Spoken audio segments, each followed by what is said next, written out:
затрещал мотор. Мотор работает неровно, с вибрациями.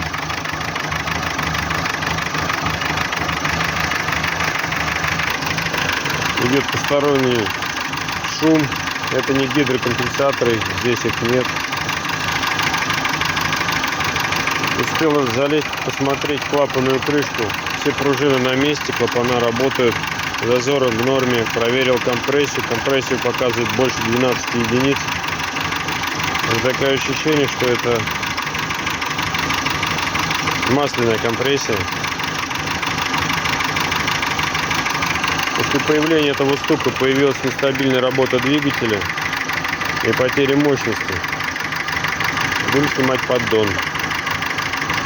Что это может быть? Есть какие-то мысли?